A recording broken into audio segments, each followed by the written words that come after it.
பிஸ்மில்லாஹ் الرحمن الرحيم والصلاة والسلام على رسول الله وعلى آله حزب الله وأصحابه جند الله وبعد.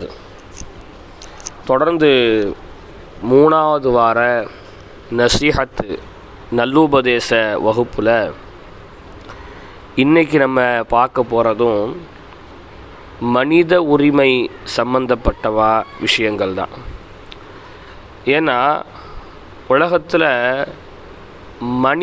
மனிதனோடு நடந்து கொள்ளக்கூடிய நடைமுறைகளை கொண்டு அவன் சொர்க்கத்திற்குரியவன் நரகத்திற்குரியவன் என்பது முடிவு செய்யப்படுகிறது. இந்த விஷயங்களை தெரிஞ்சு கொள்றதுக்கு முன்னாடி இன்றைக்கி உலகமும் டிவியும் இன்டர்நெட்டு யூடியூப்பு ஃபேஸ்புக் போன்ற இணையதளங்கள் எல்லாம் மனிதர்களை மரியாதையற்றவர்களாக வாழ்வதற்கு பழக்கி கொண்டிருக்கிறது. யார் வேணுமென்றாலும் எதை வேணுமென்றாலும் செய்யலாம். யாரும் யாரையும் மதிக்க தேவையில்லை. உலகத்தில் யாரும் யாரை நம்பியும் இல்லை. எவனாக இருந்தாலும் எனக்கு அப்படி தான் இப்படி தான், யாருக்கும் நான் கட்டுப்பட்டு நிற்கணுங்கிற அவசியம் இல்லை. யாருக்கும் என்னை நல்லவனாக காமிக்கணுங்கிற எந்த கட்டாயமும் எனக்கு இல்லை. நான் எனக்கு நானே நல்லவனாக இருந்துக்கிட்டால் அது போதும், அப்படி இப்படின்ட்டு முட்டாள்தனமான மூடத்தனமான பல கருத்துக்களை இன்றைக்கு இன்டர்நெட் சோஷியல் மீடியாக்களில் இளைஞர்கள் ஸ்டேட்டஸாக வைப்பது உண்டு.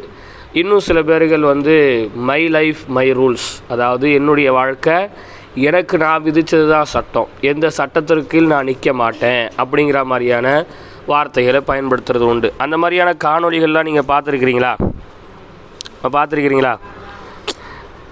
நிறைய உண்டு. அதில் ஒன்றும் இல்லை ரெண்டு இல்லை. என்ன சொல்கிறதுனா, மனிதனாக வாழ விடாமல் ஒரு மிருகத்தனமான ஒரு வாழ்க்கைக்கு தள்ளி கொண்டு போகிற மாதிரியான அருகருப்பான தத்துவங்கள். எப்படிப்பட்ட தத்துவங்கள்? அந்த அருகருப்பான தத்துவத்திலே ரொம்ப உயர்ந்த தத்துவம் எது தெரியுமா? எனக்கு நான் நல்லவன் தெரிஞ்சால் போதும், யாருக்கும் நான் நல்லவன் காட்டணுங்கிற அவசியம் இல்லை. இதை விட முட்டாள்தனமான ஒரு தத்துவம் உலகத்தில் இருக்குமான்னு கேட்டால் கண்டிப்பாக இருக்காது. நமக்கு நாமளே எப்படி நம்ம நல்லவங்களாக இருந்துக்க முடியும்? நான் நல்லவன்கிறது வெளிப்பட்டால் தானே தெரியும். அப்படி தானே? என்கிட்ட பணம் இருக்குது அப்படின்னா பணத்தை என்ன செய்யணும்? வெளியே எடுக்கணும். அப்படி தானே? பேச தெரியும் அப்படின்னா பேச்சை வெளிப்படுத்தணும்.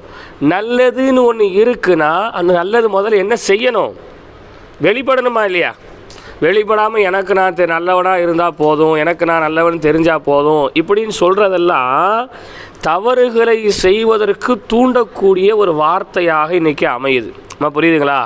தப்பு பண்ணுறவங்க எல்லாரும் தப்பு பண்ணிட்டு என்ன சொல்லுவாங்க? தான் பண்ண தப்பை நியாயப்படுத்துறதுக்கு எனக்கு தெரியும், நான் எப்படிப்பட்டவன் அல்லாஹ்க்கு தெரியும், இப்படியெல்லாம் சொல்கிறாங்களா இல்லையா? தவறு பண்ணாதவங்களும் அந்த வார்த்தையை சொல்வது உண்டு. என்ன புரியுதுங்களா? ஆனால் பெரும்பாலும் இன்றைக்கி யார் தான் சொல்கிறா? தவறு பண்ணக்கூடியவங்க தான் என்ன செய்கிறாங்க, அதை பயன்படுத்துகிறாங்க. அப்போது இந்த மாதிரியான நச்சு கருத்துக்களிலிருந்து நம்மளுடைய சிந்தனையும் நம்மளுடைய உள்ளத்தையும் நம்ம பாதுகாத்து கொள்ளணும். ஒரு மனிதனோடு எப்படி நடந்து கொள்ள வேண்டும் என்கின்ற உயர்ந்த வாழ்வாதார நெறியை இஸ்லாம் என்பது வலியுறுத்தி சொல்லியிருக்கிறது. புரியுதுங்களா? அல்லாஹ்வின் தூதரை பற்றி அல்லாஹ் குர்ஆனில் ஒரு வசனத்தில் குறிப்பிடும்போது வ இன்னக லஅலா குலுகின் அதீம், நபியே நாயகமே நீங்கள் உயர்ந்த நற்பண்பின் மீது நீங்கள் இருக்கிறீர்கள். நல்ல பண்புகளை கொண்டுதான் உங்களோடு மக்கள் அனுசரணையாக அன்பாக உங்களை அரவணைத்து நடந்து கொண்டிருக்கின்றார்கள்.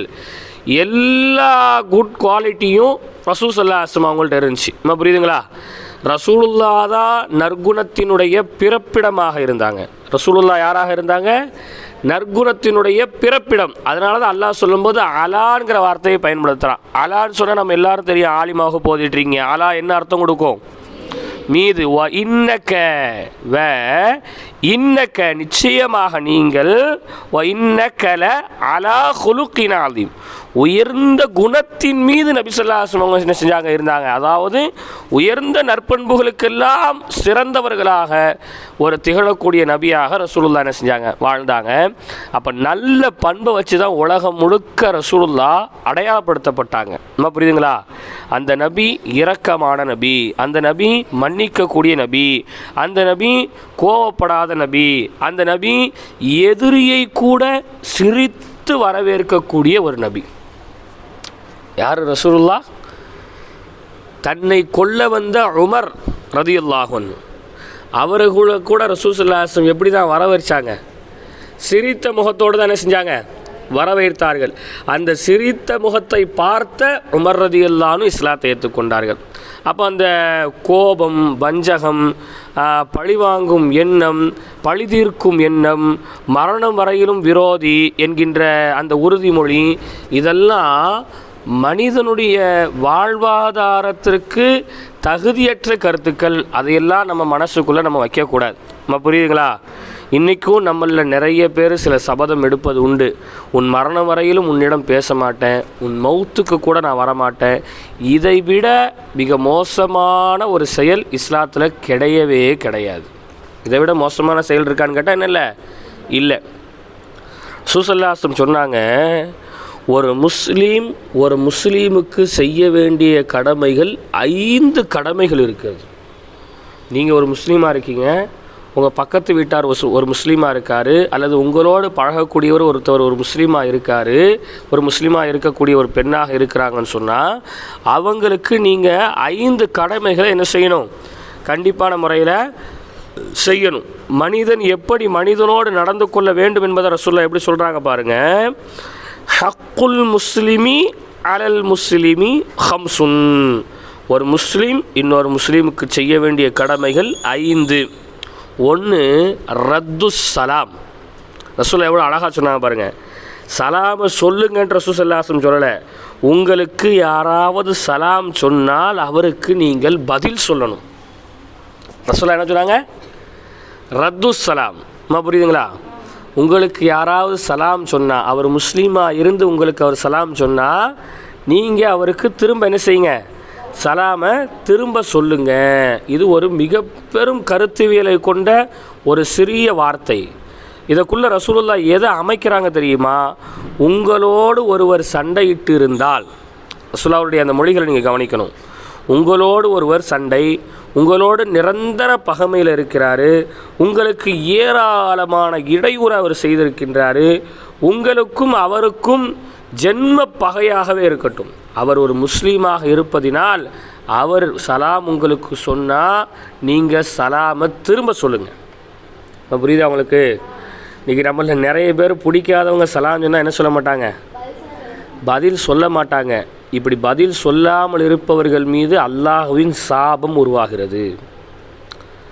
சலாம் சொல்வது இருக்கிறது அல்லவா, ஒரு நபரை நம்ம சந்தித்த உடனே சலாம் சொல்கின்றோம் அல்லவா, அது சுன்னத், அது அல்லாஹ்வின் தூதரின் வழிமுறை. ஆனால் சலாத்திற்கு பதில் சலாம் கொடுப்பது வாஜிப். உங்களுக்கு தெரியும் சுன்னத்தினுடைய அந்தஸ்து என்ன, வாஜிபினுடைய அந்தஸ்து என்னன்னு தெரியும் இல்லையா? சுன்னத்தை செய்தால் நன்மை, தவறினால் குற்றம் பிடிக்கப்படாது. ஆனால் வாஜிபை செய்தால் நன்மை, தவறினால் அவருக்கு குற்றம் பிடிக்கப்படும்.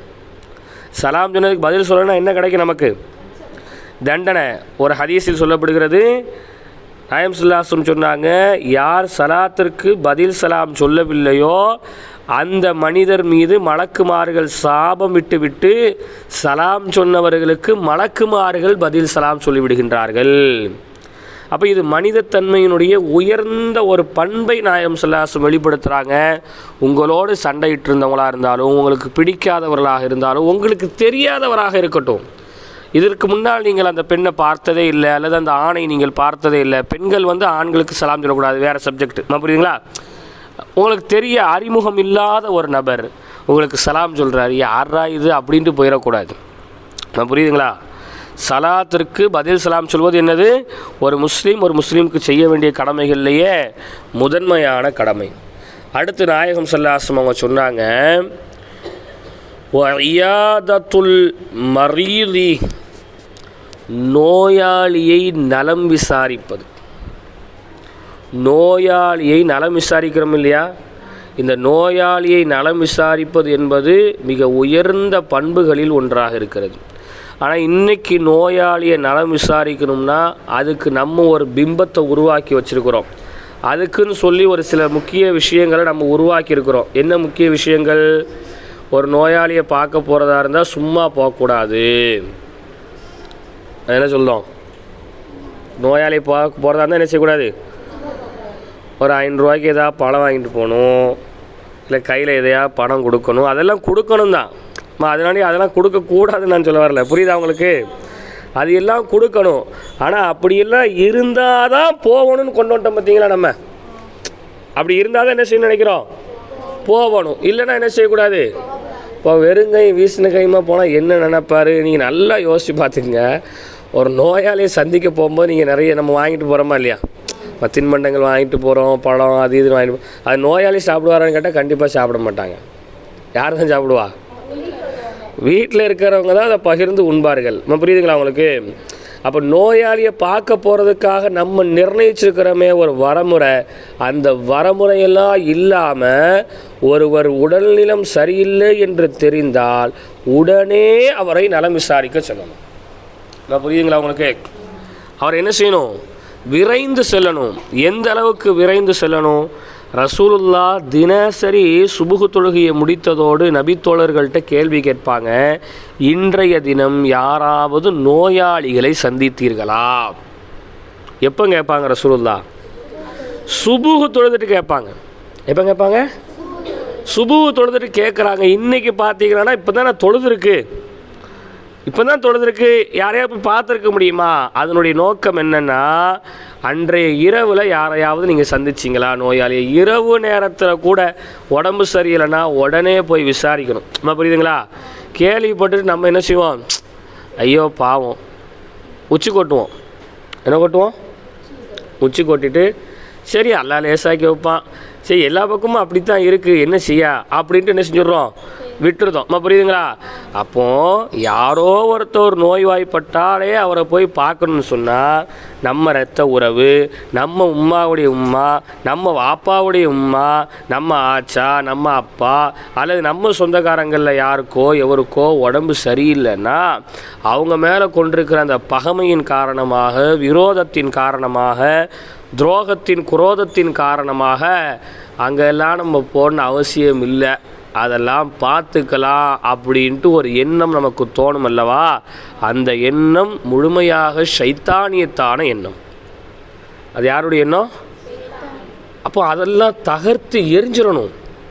ரசூல்லா சொன்னாங்க, அது மனித நேயம், அதுதான் உண்மையான மனித நேயம். புரியுதா உங்களுக்கு?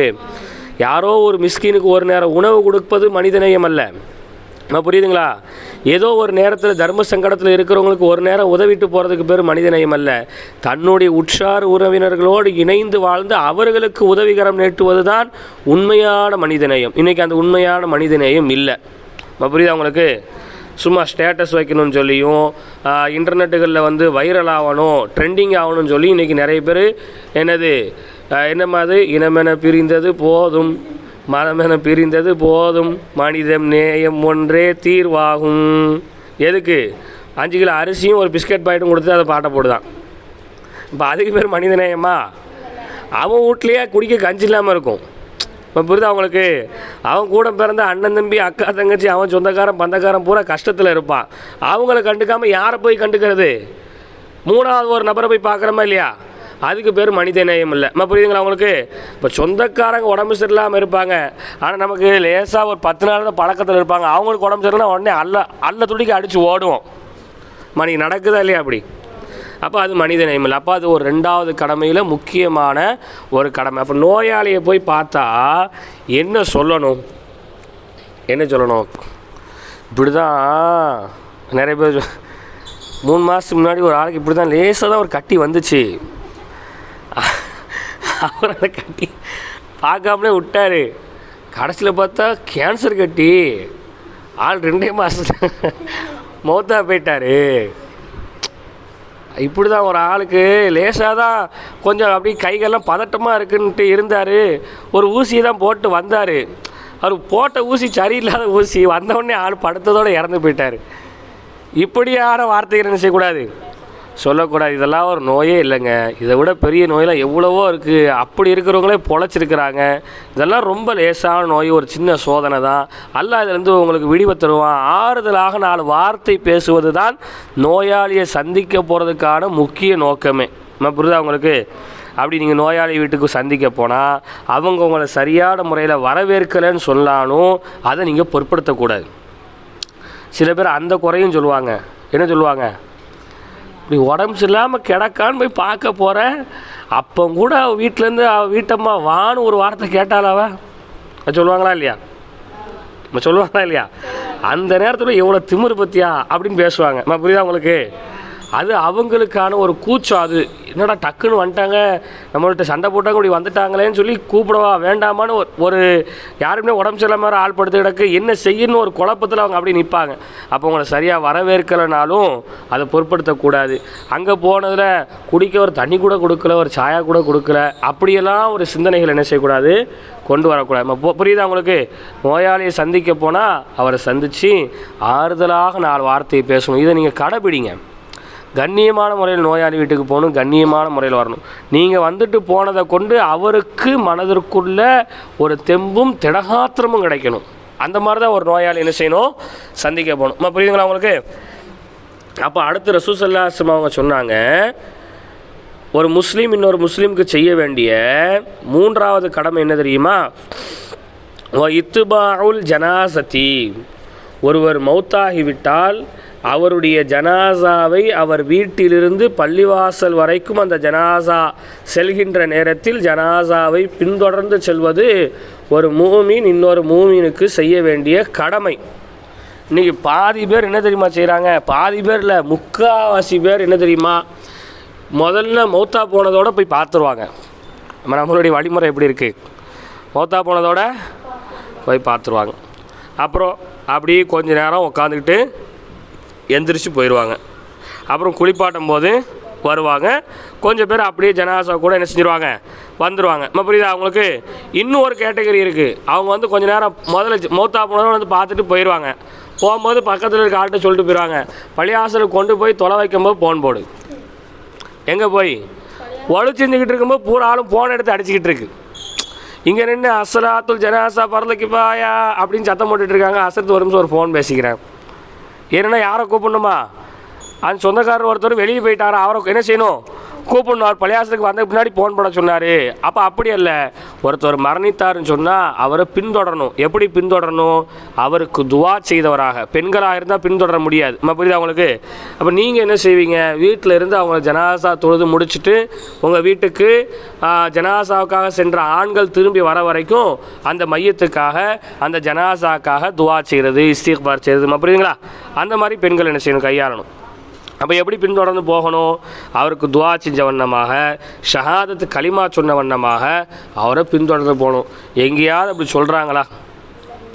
களிமா ஷஹாதா நம்ம எத்தனை வாட்டி கற்றுனாலும் சரி, ஒரு ஆள் வாயிலிருந்து கூட அஷ்ஹது அல்லா இலாஹா இல்லல்லாஹ் வ அஷ்ஹது அன்ன முஹம்மதன் அப்துஹு வ ரசூலுஹு அப்படிங்கிற அந்த களிமா என்ன செய்யறதில்ல, வர்றதில்லை. அப்போ அப்படி சொல்லி அவரை பின்தொடர்றது.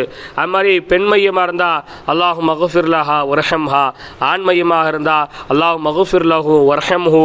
அது மாதிரி அவருக்கு சொர்க்கத்தை கொடு, நரகத்தை கொடுத்துறாத, அவரை மன்னிச்சிரு, தண்டிச்சிடாதன்னு சொல்லி அவருக்காக என்ன செஞ்சுக்கிட்டே இருக்கிறது, துவா செஞ்சு அவரை பின்தொடர்வது ஒரு முஸ்லீம் இன்னொரு முஸ்லீமுக்கு செய்ய வேண்டிய கடமை. புரியுதுங்களா?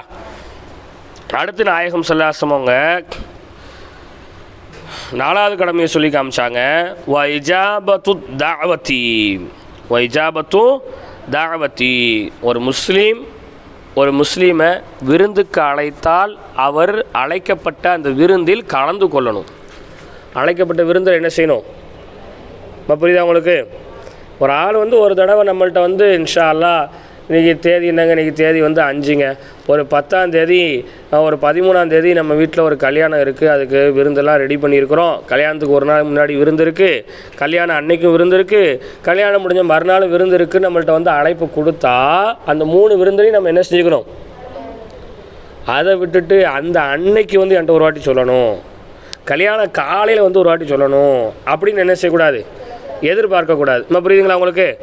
ஒரு தடவை ஒருவர் விருந்துக்கு அழைப்பு கொடுத்தால் அந்த அழைப்பு உண்மையான அழைப்பாக இருந்து நீங்கள் வரணும்னு உங்களை விரும்பி அழைக்கிறது. இப்போ புரியுதுங்களா?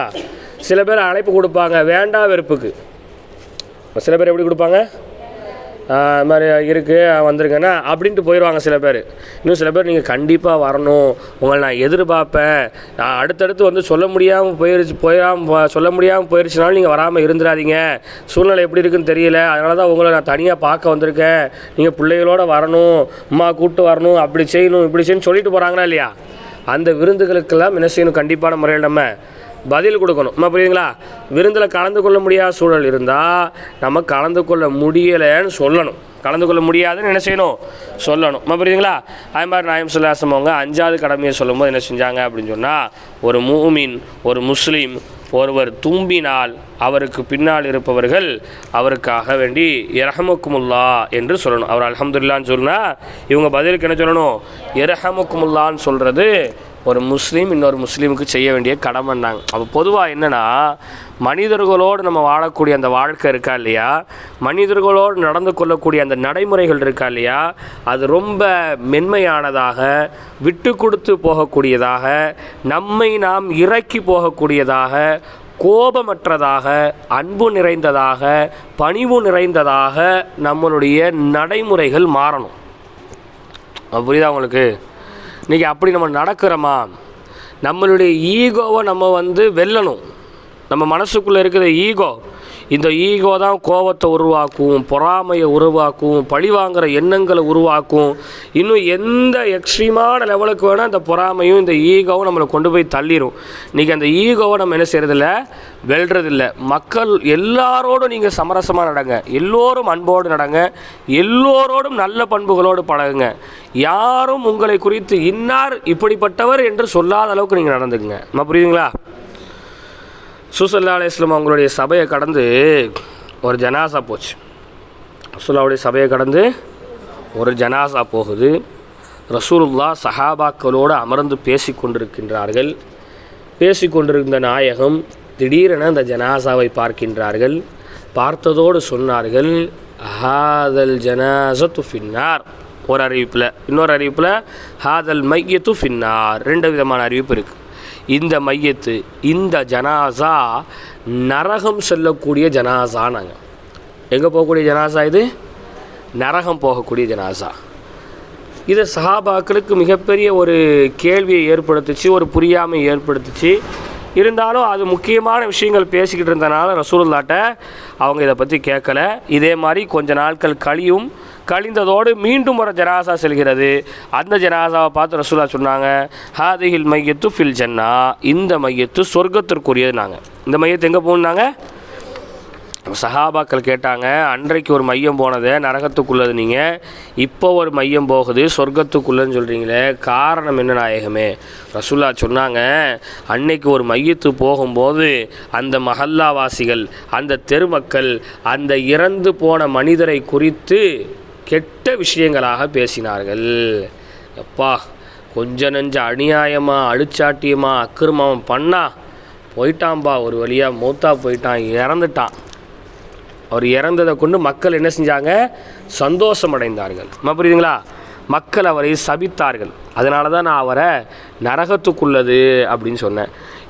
இப்போ ஒரு மையம் போச்சே, அவரை குறித்து அனைவரும் வருத்தப்பட்டார்கள். அவருடைய மரணத்தை கண்டு அனைவரும் கலங்கினார்கள். அவருடைய மரணத்திற்கு அனைவரும் துக்கம் தெரிவித்தார்கள். அவரை நல்லவர் என்று மக்கள் புகழாரம் சூட்டினார்கள். அதனால் அவரை சொர்க்கத்திற்குரியவர்கள் என்று நான் சொன்னேன் ரசூலுல்லாஹ் சொல்லிட்டு சொன்னாங்க, அருமை தோழர்களே, அருமையான மனிதர்களே, அன்தும் ஷுஹதா உன் ஃபில் அர்ல், நீங்கள் எல்லாம் இந்த பூமியில் சாட்சியாளர்கள். நீங்கள் யாரை நல்லவன்ட்டு சாட்சி சொல்கிறீங்களோ, சான்றிதழ் வழங்குறீங்களோ, அவன் அல்லாட்டையும் நல்லவன். நான் புரியுதா உங்களுக்கு? நீங்கள் யாரை கெட்டவன் சாட்சி சொல்கிறீங்களோ, சான்றிதழ் வழங்குறீங்களோ, அவன் அல்லாட்டையும் யார்? கெட்டவன். அப்போ நம்ம எல்லா மக்களும் நமக்கு சான்று வழங்கணுன்னா நம்ம யாரோடு நல்ல முறையில் முதல்ல நடக்கணும்? யாரோட நல்ல முறையில் நடக்கணும்? மக்களோடு நடக்கணும். புரியுதுங்களா உங்களுக்கு? அப்போ இன்றைக்கி அந்த நன்னடத்தை அப்படிங்கிறது இன்றைக்கி இல்லாமல் போச்சு. இன்றைக்கி அந்த நன்னடத்தை இருக்கான்னு கேட்டால் என்னல்ல, இல்லை. கணவன் மனைவியோடு நன்னடத்தையில் நடப்பதல்ல, மனைவி கணவனோடு நன்னடத்தையில் நடப்பதல்ல, பெற்றோர்கள் பிள்ளைகளோடு நன்னடத்தையில் இருப்பதில்லை, பிள்ளைகள் பெற்றோர்களோடு நன்னடத்தையில் இருப்பதில்லை. இப்படி எல்லா இடங்கள்லையும் இன்றைக்கு நடைமுறை என்பது கொஞ்சம் நம்ம சுயமாக யோசித்து ஒரு செயலை நம்ம செய்கிறதுக்கு தகுதியானவங்களாக மாறிட்டோம்னு சொன்னால் நமக்கு தான் எல்லாம் தெரியுங்கிற மாதிரி 2 கொம்பு முளைச்சா மாதிரி இன்றைக்கி எல்லாத்தையும் தாட்புட் தடாலடின்னு பேசுகிறதுலேருந்து செய்கிறதுலேருந்து எல்லாத்தையும் நம்ம இன்றைக்கி அளவு கடந்து செய்யக்கூடியவங்களாக மாறிக்கிட்டு இருக்கிறோம். இன்றைக்கி நடக்குதா இல்லையாம்மா? அப்படியெல்லாம் நீங்கள் நடக்குதா இல்லையா? ஒரு முடிவை சுயமாக எடுக்கிறதுக்கு நமக்கு தெரிஞ்சிருச்சு அப்படின்னு சொன்னால் அதுக்கடுத்து யார் பேச்சு நான் கேட்கணும் எனக்கு தெரியும். எனக்கு எல்லாம் எனக்கு எப்படி பண்ணணும்னு தெரியும். கடைசியில் என்னத்தையாக செஞ்சு ஏறுக்கு மரம் ஆகி போச்சுன்னு சொன்னால் அதுக்கப்புறம் என்ன செய்கிறது? யார் நமக்கு யோசனை சொன்னாங்களோ அவங்கள்ட்டே மீண்டும் போய் என்ன செய்கிறது? நிற்கிற சூழ்நிலை ஏற்படுது. இப்படி இருக்கா இல்லையா? அப்போ இதெல்லாம் என்ன இல்லை, ஒரு மனித பண்புக்கான ஒரு அழகு அல்ல. ரசூலுல்லாஹ் எல்லாரோடையும் கருணையோடு நடக்க சொன்னாங்க. அதனால தான் நல்லா கவனித்து பாருங்கள், ஹஜ் இருக்குல்ல, ஹஜ்ஜி புரியுது அவங்களுக்கு? ஹஜ்ஜிக்கு வரக்கூடிய ஹாஜிகளுக்காக நபி ஸல்லல்லாஹு அலைஹி வஸல்லம் அவங்க துவா செஞ்சாங்க, யா அல்லாஹ் யாரெல்லாம் ஹஜ்ஜிக்கு வராங்களோ அவங்களுடைய எல்லா பாவத்தையும் நீ மன்னிச்சிரு. அல்லாஹ் சொன்னால் எல்லா பாவத்தையும் நான் மன்னிச்சிட்டேன், ஆனால் அடியாருக்கு செஞ்சதை மட்டும் நான் மன்னிக்கவே மாட்டேன்ட்டான் அல்லாஹ். நம்ம ஒரு ஆளுக்கு அநீதம் செய்கிறோமா இல்லையா? ஒரு ஆளோட அநியாயமாக நடக்கிறோமா இல்லையா? ஒரு ஆளோட கோவத்தில் பேசக்கூடாத வார்த்தையை பேசிடுறோமா இல்லையா? ஒரு ஆளோட கோவத்தில் போடக்கூடாத சண்டைகளை போட்டுடுறோமா இல்லையா? ஒரு ஆள்கிட்ட கோவத்தோட ரொம்ப அவங்கள காயப்படுத்துகிற மாதிரி நம்ம நடந்துக்கிறோமா இல்லையா? அது பேச்சில் தான் இல்லை, நம்மளுடைய நடை உடை பாவனைகளில் கூட நம்ம யாருக்கும் காயப்படுத்திடுவோம். புரியுதுங்களா உங்களுக்கு? அப்படி யாரையாவது நம்ம காயப்படுத்தியிருந்து அவர் மனசு காயப்பட்டிருந்தா அல்லாஹ் சொன்னால் யார் அவர் காயப்படுத்தினாரோ காயப்படுத்தப்பட்ட அந்த மனிதர் மன்னிக்காதவரை நான் இவரை மன்னிக்கவே மாட்டேன்னா அல்லாஹ். புரியுதுங்களா உங்களுக்கு? நீங்கள் ஹஜ்ஜிக்கே போனாலும் நீங்கள் அல்லாஹ்வுக்கு செஞ்ச பாவங்கள் தீர்ந்துடும், ஆனால் அடியார்களோடு நடந்து கொண்ட மோசமான அந்த நடைமுறைகளுடைய பாவம் என்பது தீராது.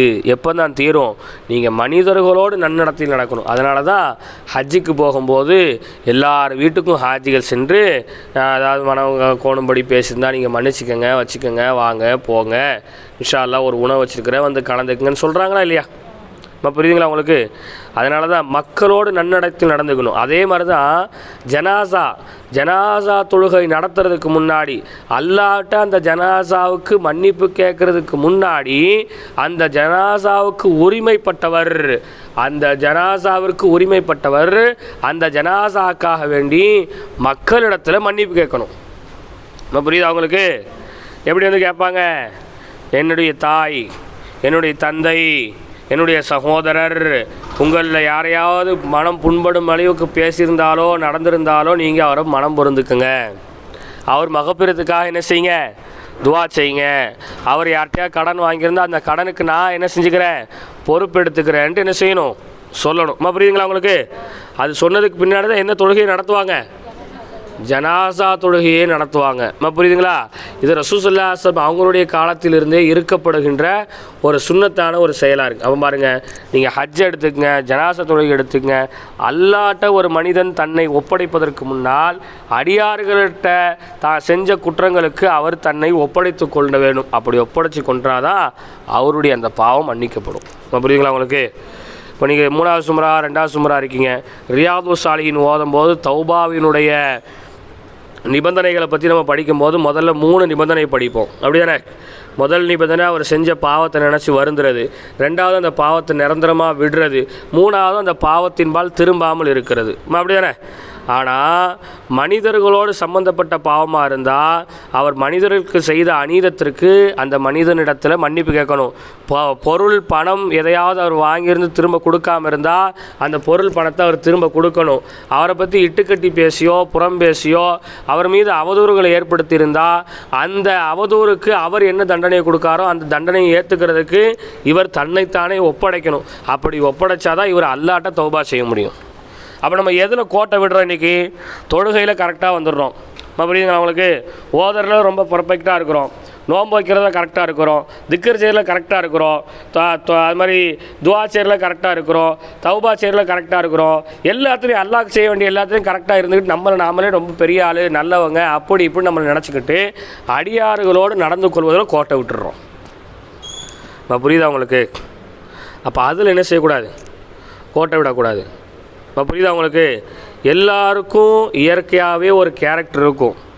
அந்த இயற்கையான கேரக்டர் மோசமானது நமக்கு தெரிய வந்தால் அதை நம்ம மாற்றிக்க முயற்சி பண்ணணும்.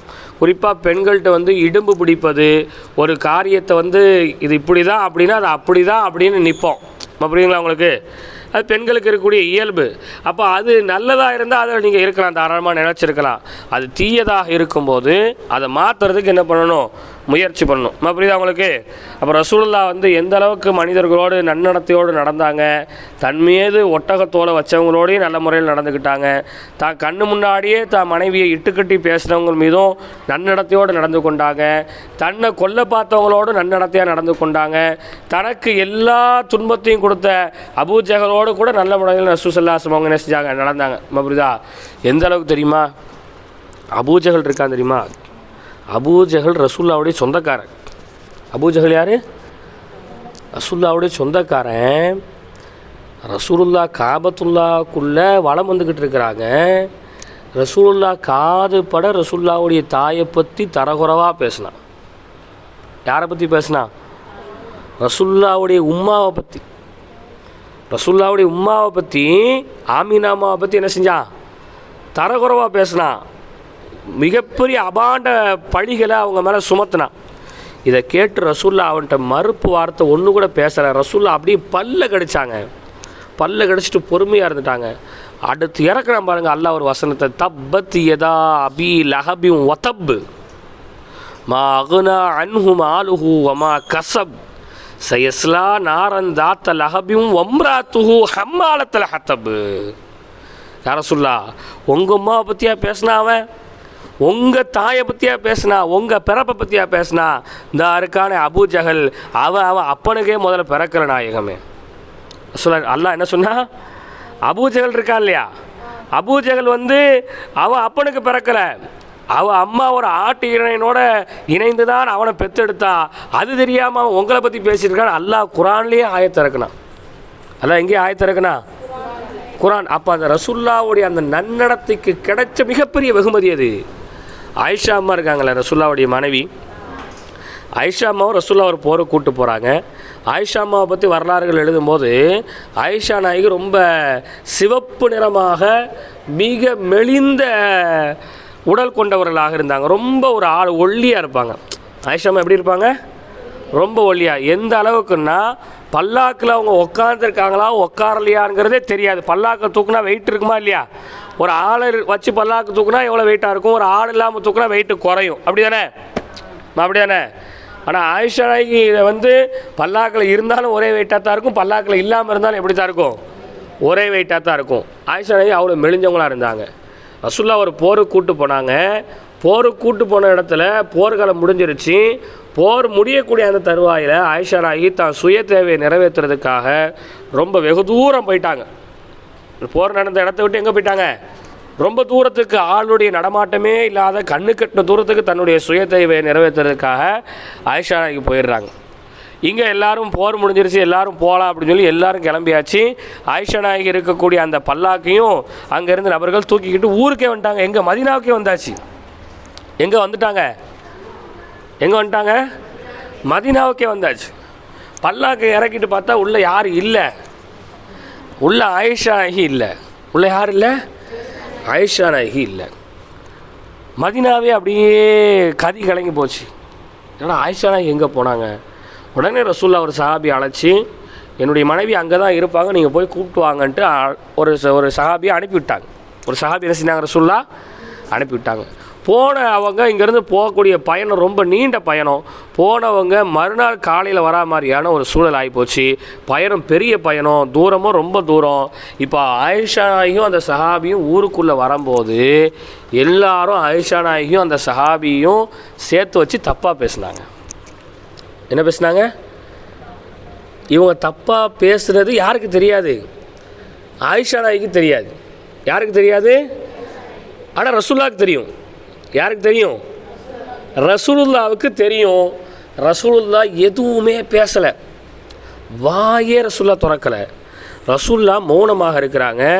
அன்றைய இரவு ஆயிஷா அம்மா கூட நாயகம் ஸல்லல்லாஹு அலைஹி வஸல்லம் அவங்க ஒரு பெண்மணியை அவங்களுக்கு பணியாளராக நியமித்து வச்சாங்க. அந்த அம்மாவை கூப்பிட்டு ஆயிஷா நாயகி அவங்க ஒழு செய்வதற்கோ ஏதோ ஒரு தேவைக்காக கொல்லைப்புறம் பக்கம் போகும்போது அவங்களுக்கு அந்த வயசான அம்மா கால் தடிக்கு விழ போகிறாங்க. அந்த வயசான அம்மா கால் தடிக்கு விழ போகிறாங்க. கால் தடிக்கு விழ போனதோட ஆயிஷா நாயகி அந்த அம்மா கையை பிடிச்சிட்டு சொன்னாங்க, கீழே விழுந்துடாதீங்க, உங்கள் மகனுக்கு என்னால் பதில் சொல்ல முடியாதுனாங்க. அந்த அம்மா ஆயிஷா நாயகி கையை உதறிட்டு சொன்னாங்க, எனக்கு அவன் மௌனம் கிடையாது, நான் அவனுக்கு தாயும் கிடையாது. அவன் உங்கள் மேலேயே இட்டுக்கட்டி பேசின கூட்டத்தில் என் மௌனம் இருக்கிறான், அவனை பற்றி பேசாதீங்கன்னு அந்த அம்மா கோவப்பட்டாங்க. அப்போ தான் ஆயிஷா நாயகி கேட்டாங்க, என்ன இட்டுக்கட்டி பேசினாங்க, எதுக்கு பேசினாங்க, என்ன நடந்துச்சு, நடந்த செய்தியெல்லாம் அந்த அம்மா சொன்னாங்க. சரி, இவ்வளோ நடந்துச்சே, ரசூலுல்லாஹ் என்ன சொன்னாங்க? ஆயிஷா நாயகி என்ன கேட்டாங்க? அந்த அம்மா சொன்னாங்க, ரசூலுல்லாஹ் ஒரு பதிலுமே சொல்லலை. ரசூலுல்லாஹ் என்ன சொல்லணும், என்ன சொல்லணும்? ரசூலுல்லாஹ் என் மனைவி அப்படி கிடையாது, நான் அனுப்பின ஆளும் அப்படிப்பட்ட ஆள் இல்லைன்னு சொல்லணுமா இல்லையா? ஆனால் ரசூலுல்லாஹ் என்னவே செய்யலை, சொல்லலை. இதனால் கோவப்பட்ட ஆயிஷா நாயகி கோச்சிக்கிட்டு தான் வாப்பா வீட்டுக்கு வந்துட்டாங்க. எங்கே வந்துட்டாங்க? நேராக அபூபக்கர் சித்திக் ரலியல்லாஹு வீட்டுக்கு வந்துட்டாங்க. ரசூலுல்லாஹ் எதுவுமே சொல்லலைங்கிறத நினச்சி அழுது அழுது அழுது அழுது ஆயிஷா அம்மாவுக்கு காய்ச்சலே வந்துருச்சு. ஆயிஷா அம்மாவுக்கு என்ன வந்துருச்சு? காய்ச்சல் வந்துருச்சு. இதனால் ஆயிஷா நாயகினுடைய உம்மு ஹானி ரலியல்லாஹு அவங்களுக்கும் காய்ச்சல். பொதுவாகவே தாய்மார்களுக்கு பிள்ளைய கல்யாணம் முடித்து கொடுத்துட்டு ஒரு பிள்ளை வருத்தத்தில் வரும்போது தாய்மார்களால் தாங்க முடியாது. அப்படியானே? கல்யாணம் முடிக்காமல் நம்ம பிள்ளையே வீட்டில் வச்சு அடிப்பாங்க, திட்டுவாங்க, வேலையில் போட்டு நப்பாங்க, அப்போம்லாம் அவங்களுக்கு பெருசாக தெரியாது. ஆனால் அதே கணவன் வீட்டில் ஒரு பிரச்சனைன்னு சொல்லி உம்மா வீட்டுக்கு வந்துட்டா அன்றைக்கி நைட்டு உம்மாமார்களுக்கு தூக்கம் போச்சு. அப்படியானே? அந்த கணவர் அந்த மருமகனோட சேர்த்து வச்சாதான் அப்புறம் தான் நிம்மதியாக இருப்பாங்க. இதனால் அவங்களுக்கும் என்னல்ல, ரொம்ப கவலை, ரொம்ப சோகத்தில் ஆழ்ந்து சித்திக் நாயகம் குடும்பமே அப்படியே அமைதியில் இருக்குது. ரசூலுல்லாஹ் எந்த பதிலும் சொல்லலை. நாட்கள் கடந்தது. இறுதியாக 3 நாள் கழித்து அல்லாஹ் தஆலா குர்ஆனில் தொடர்ந்து 3 வசனத்தை இறக்குனான். தொடர்ந்து எத்தனை வசனத்தை இறக்குனா? 3 வசனங்கள். ஒரு அறிவிப்பில் 10 வசனங்கள் சொல்லப்படுது. அந்த 10 வசனங்களும் ஆயிஷா நாயகியை பற்றி தான். அந்த 10 வசனங்களும் எதை பற்றி தான்? ஆயிஷா நாயகினா யார்? ஆயிஷா நாயகினுடைய கற்பு எந்த அளவுக்கு பரிசுத்தமானது, ஆயிஷா நாயகி எந்த அளவிற்கு ஒரு ஆணிடமிருந்து தன்னை பாதுகாத்து கொண்டாங்க அப்படிங்கிற அந்த விவரத்தை அல்லாஹ் குர்ஆன்லேயே இறக்குனா. அது மட்டும் இல்லை, யாரெல்லாம் ஆயிஷா நாயகி பற்றி இட்டுக்கட்டி பேசினாங்களோ அவங்களுக்கெல்லாம் சவுக்கடி கொடுக்கணும்னு சொல்லி அல்லாஹ் அப்போ தான் தீர்ப்பு சொன்னான். இட்டுக்கட்டி பேசினா என்ன செய்யணும்? சவுக்கால் அடிக்கணும். இன்றைக்கி எல்லாரும் இட்டுக்கட்டி பேசிகிட்டு இருக்கு. இப்போ புரியுது அவங்களுக்கு? அப்போ ரசூலுல்லாஹ் ஏன் ஒன்றும் பேசலை? ரசூலுல்லாஹ்க்கு தெரியும் தான் மனைவி யார், அழைச்சிட்டு போன நபர் யார், கூட்டு வந்த நபர் யார், அவர் எப்படிப்பட்டவருங்கிறது தனக்கு தெரியும், ரசூலுல்லாஹ்க்கு தெரியும். தெரிஞ்சும் ரசூலுல்லாஹ் ஏன் பேசாமல் இருந்தாங்கன்னா, இவங்க இப்படி பேசுகிறதுனால இவங்கள்ட்ட கோவப்பட்டு ரசூலுல்லாஹ் அன்றைக்கி பேசியிருந்தாங்கன்னா மக்கள்லாம் என்ன சொல்லியிருப்பாங்க? மக்கள் என்ன சொல்லியிருப்பாங்க? அவர் மனைவியின் உடனே அப்படிலாம் இல்லைன்ட்டார், இதே வேறு யாராவது பண்ணால் என்ன செஞ்சுருப்பார், பஞ்சாயத்து வச்சுருப்பாங்க அப்படின்னு சொல்லுவாங்களா இல்லையா? அப்படி தானே சொல்லுவாங்க. விசாரணையை மேற்கொள்ளாமலே நல்லவங்கன்ட்டு இவங்களே எப்படி சொல்கிறாங்க, சர்டிஃபிகேட் கொடுக்குறாங்க அப்படின்னு சொல்லி எல்லாரும் பேசியிருப்பாங்க. அதனால் ரசூலுல்லாஹ் அந்த நேரத்தில் கூட பொறுமையை கையாண்டு அவங்க மேலே எந்த விதமான கோபம் தாபம் இல்லாமல் அமைதியாக இருந்தாங்க. இன்னும் ரசூலுல்லாஹ்க்கு தெரியும் ஆயிஷா நாயகியை பற்றி அல்லாஹ்வே சொல்லுவான்னு தெரியும். அதனால் அல்லாஹ்வுடைய வசனம் வர வரைக்கும் ரசூல் ஸல்லல்லாஹு அலைஹி வஸல்லம் அமைதியாக இருந்தாங்க. அப்போ பாருங்க, எல்லா நேரத்திலும் மனிதர்களோடு நன்னடத்தையோடு நடக்கணும். நம்ம புரியுதா அவங்களுக்கு? இப்படியான ஒரு சூழ்நிலாம் வந்தால் நம்ம தெருவில் இருக்க ஒரு வயலை விடுவோமா? நம்ம ஒரு வீட்டில் இருக்கிற ஒரு ஆளை விடுவோமா? உன் குடும்பம் எப்படிப்பட்ட தெரியும், நீ எப்படிப்பட்டவன் தெரியும், உன் புருஷன் எப்படிப்பட்டவன் தெரியும். நம்ம பேசுவோமா இல்லையா? பரம்பரையே இழுத்துருவோம். அப்படியானே? 7 ஜென்மத்துக்கு முன்னாடி செத்து போனோம் பூரா கபர்களுக்கெல்லாம் தோண்டி இழுத்துருவோம். நம்ம இழுப்பமா இழுக்க மாட்டோமா? அப்போ அந்த ஒரு தர்ம சங்கடமான நேரத்தில் கூட நன்னடத்தையோடு, மக்கள் மீது கருணை கொண்ட முகத்தோடு, அவர்களை மன்னிக்கக்கூடிய அந்த பண்போடு, அந்த சிறந்த குணத்தோடு நபி ஸல்லல்லாஹு அலைஹி வஸல்லம் செஞ்சுக்கிட்டாங்க, நடந்துக்கிட்டாங்க. அப்போ அதுக்கப்புறம் பாருங்கள், அது ஒரு பெரிய ஒரு அற்புதமான ஒரு வரலாறு. அதில் அந்த இறங்கப்பட்ட ஆயத்தினுடைய எண்ணிக்கை மட்டும்தான் எனக்கு மறந்துடுச்சு, அது எத்தனைன்னு தெரியல. அப்போ அதுக்கப்புறம் ஆயிஷா நாயகி எங்கே வந்துட்டாங்க? ரசூலுல்லாஹ் வீட்டுக்கு வந்துட்டாங்க. புரியுதா உங்களுக்கு? அல்லாஹ் இப்படி ஆயத்தை இறக்கிட்டான்ட்டு ஆயிஷா நாயகி என்ன போச்சு, செய்தி போயிடுச்சு. உடனே வீட்டுக்கு வந்துட்டாங்க. வீட்டுக்கு வந்ததோட ரசூலுல்லாஹ் பேச்சு கொடுக்குறாங்க. யார்கிட்ட? ஆயிஷா நாயகிட்ட ரசூலுல்லாஹ் பேச்சு கொடுக்காங்க. என்னம்மா என்ன செய்த? நான் யார்கிட்டையும் பேச விரும்பலை. என் கற்பு விஷயத்தில் யார் தீர்ப்பு சொன்னானோ அவனுக்கே நான் நன்றி சொல்ல விரும்புகிறேன்னு சொல்லி ஆயிஷா நாயகி கோவத்தில் என்ன செஞ்சுக்கிட்டாங்க, முகத்தை திருப்பிக்கிட்டு அல்லாஹ்வுக்கு தொழுது 2 ரக்காயத்து ஷுக்குர் செஞ்சாங்க. அப்புறம் அந்த கோபத்திலேயே கொஞ்ச நேரம் நீடித்து ஆயிஷா நாயகி இருந்து அதுக்கப்புறம் என்ன செஞ்சாங்க, ரசூலுல்லாஹ்வோடு சமாதானமானாங்க. அப்போ பாருங்கள், கணவன் மனைவி வாழ்க்கையும் பாருங்கள், எவ்வளோ ஒரு சூழல்கள் வந்தாலும், பிரிவு கொஞ்ச நேரமாக இருந்தாலும் உடனே இணையக்கூடியவர்களாக என்ன இருந்தாங்க. அப்போ அந்த நன்னடத்தை என்பது நம்மளை நாமளே மாற்றிக்கணும். புரியுதுங்களா? நமக்குள்ளே இருக்கக்கூடிய அந்த மிருகத்தனத்தை கொன்று மனிதத்தனத்தை நம்ம வெளிக்கொண்டு வர்றது தான் சிறந்த ஒரு முஸ்லீமுக்கான அடையாளம். ஏன்னா ரசூல் என்ன தெரியுமா சொன்னாங்க, இன்னமா புஇஸ்து யுத்தம்மிம மகாரிமல் அக்லாக், நான் இந்த உலகத்தில் சிறந்த பண்புகளை, குணங்களை பரிபூர்ணப்படுத்த தான் நான் அனுப்பப்பட்டிருக்கிறேன். நான் அனுப்பப்பட்டதனுடைய நோக்கமே மக்கள் மிருகத்தனமான வாழ்க்கையை வாழ்கிறாங்க. புரியுதுங்களா உங்களுக்கு? மது, மாது, அது இது அப்படி இப்படின்ட்டு ஏகப்பட்ட கெட்ட பண்புகள் இருக்குது. கெட்ட குணங்கள் அடிக்கிட்டு போனால் அது நிறைய வரும். புரியுதா? அப்போ அது எல்லாத்தையும் முறியடித்து நல்லவர்களாக வாழ்வதற்கு தான் நான் அனுப்பப்பட்டிருக்கேன் என்று ரசூலுல்லாஹ் சொன்னாங்க. நம்ம ஒரு சின்ன சின்ன விஷயங்களை நீங்கள் விட்டு கொடுக்கலாம். புரியுங்களா? இப்போ உதாரணத்துக்கு நம்ம தெருவில் தண்ணி வருதுன்னு வச்சுக்குவோம். இப்போ தண்ணி வருதா? இன்றைக்கி தண்ணி வந்துச்சா? எல்லாம் தண்ணி பிடிச்சிங்களா? இப்போ தண்ணி வந்துடுச்சு. இப்போது ஒரு 2வது சுமரா பிள்ளை ஏதோ ஒரு பிள்ளைய வச்சுக்குவோம். இப்போ தண்ணி பிடிக்கிறதுக்காக நீங்கள் நிற்கிறீங்க. அப்போது ஒரு ஆச்சா வரா, எம்மா பாத்திமா, நபிசா கால் வலிக்குமா, ஒரு குடம் பிடிச்சிட்டு நான் போயிருந்தேனே, இப்போ தானே 2 குடம் பிடிச்சிட்டு போனீங்க, வரிசையில் வாங்க அப்படின்னு என்ன செஞ்சிடக்கூடாது. சரிம்மா, சரி ஆச்சா, நீங்கள் பிடிச்சிட்டு போங்க, பிரச்சனை இல்லை, நான் கொஞ்சம் நேரம்னாலும் நின்று பிடிச்சிக்கிறேன். புரியுதா? அதுதான் அங்கே இருக்கக்கூடிய வரிசைக்கு வாங்க அப்படிலாம் முடியாதுன்னு சொல்கிற மிருகத்தனம். புரியுதா உங்களுக்கு? அந்த மிருகத்தனத்தை கொண்டு மனிதத்தனத்தை வெளிப்படுத்தணும். பரவாயில்ல, நீங்கள் என்ன செய்யுங்க, பிடிச்சிட்டு போங்க. பொதுவாகவே உலகப்போரை விட பெரிய போர் எது? நல்ல தண்ணிக்கு வரக்கூடிய போர். உலகப்போரை கூட என்ன செஞ்சிடலாம், சமாளிச்சிடலாம், அது கூட ஒரு தீர்வு இருக்குது. ஆனால் தண்ணியடி குழாயில் வர சண்டை இருக்க, அதை தீர்க்க முடியாது. அந்த போருக்கு ஒரு முடிவே கிடையாது. காலைல வரைக்கும் ஒன்றா தான் உட்காந்து பேசிகிட்டு இருந்திருப்பாங்க. காலையில் இல்லை, தண்ணி வரும்போது 2 பேர் சொல்கிறாங்க பாருங்கள், நல்ல தண்ணியாக வருதான் பாரலாம், நல்ல தண்ணி தான் வருது, அது வரைக்கும் நல்லா தான் இருப்பாங்க. குடத்தை கொண்டு வரும்போது 2 பேரும் எதிரி ஆயிடுவாங்க. வீட்டில் போய் எதை கொண்டு வரும்போது குடத்தை ஒரு ஆள் முட்டிக்கிட்டு வைக்கிறது, இன்னொரு ஆள் நான் தான் முதல்ல பார்த்துட்டு வந்தேன், நான் தான் ஓப்பன்ட்டு முட்டுறது, அப்போ வந்துடும் சண்டை. புரியுதா உங்களுக்கு? அப்போ அந்த அடிக்கடி வெளிப்படக்கூடிய அந்த மிருகத்தனத்தை கொன்னுட்டு மனிதத்தனமாக என்ன செய்யணும், மாறணும். விட்டு கொடுங்க. விட்டு கொடுப்பவங்க என்றைக்குமே கெட்டு போக மாட்டாங்க. புரியுதுங்களா? இறங்கி போங்க.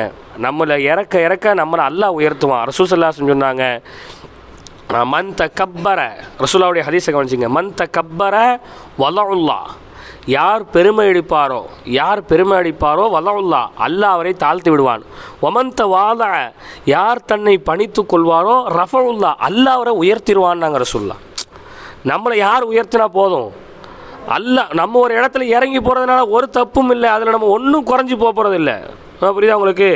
குறிப்பாக உங்களுடைய சொந்த பந்தத்தோட, கூட பிறந்தவங்களோட, அக்கா தங்கச்சியோடு என்ன செய்யுங்க, இறங்கி போங்க. இப்போ இன்றைக்கி கூட எங்கள் அக்கா வீட்டுக்கு வீட்டில் இருக்கும்போது நான் ஒரு விஷயத்த சொல்கிறேன், ஏன்னா உனக்கு என்னல தெரியும், நீ சும்மா கடலை அப்படின்ட்டு.